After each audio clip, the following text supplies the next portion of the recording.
Syahrul Yassin Limpo, Menteri Pertanian, dikabarkan hilang kontak dengan pemerintah. Sebuah situasi kondisi yang sangat unik dan lucu, seorang menteri hilang kontak ya. Kalau pesawat hilang kontak artinya pertanda buruk ketika hilang dari radar. Nah, ini seorang menteri hilang dari radar pemerintah. Saya jadi agak terkesan dengan hal ini. Apakah Yassin Limpo akan lari dari tanggung jawab proses hukum yang sedang ditangani oleh KPK? Karena kabarnya KPK telah menetapkan beliau sebagai tersangka meskipun belum diumumkan. Ini kan kabar yang kita baca dari banyak media bahwa demikian adanya.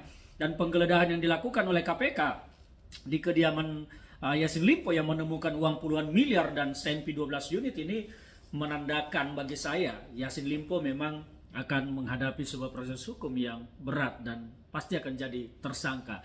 Kaitannya dengan politik memang harus mau tidak mau kita kaitkan karena Nasdem dalam waktu yang singkat dua menterinya setelah Johnny G. Plate, Kominfo, dan sekarang ada Yassin Limpo sebagai Kementan harus berhadapan dengan sebuah proses hukum tentang korupsi. Johnny G. Plate diproses Jaksa Agung, Kejaksaan Agung, dan Yassin Limpo diproses oleh KPK. Ini menandakan bahwa Nasdem memang bermasalah dengan kader-kader yang korupsi. Apakah partai ini memang mengamanatkan kadernya untuk melakukan tindakan seperti demikian? Saya tidak tahu. Tetapi dua menteri dalam waktu bersamaan ini adalah sebuah pertanda dan peringatan merah kepada masyarakat. Hati-hati dengan kader Nasdem. Ini sinyal yang harus kita lihat. Dan juga kita melihat bahwa Nasdem telah mencalonkan Anies Baswedan menjadi calon presiden. Saya khawatir nanti ketika contohnya Anies Baswedan ini didapuk, kemudian contoh tanda kutip pemenang meskipun tidak akan menjadi pemenang Pilpres ya.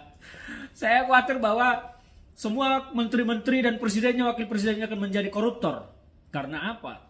Kita melihat contoh yang terjadi sekarang. Bagaimana dua orang menteri dalam waktu yang berdekatan diproses hukum karena korupsi.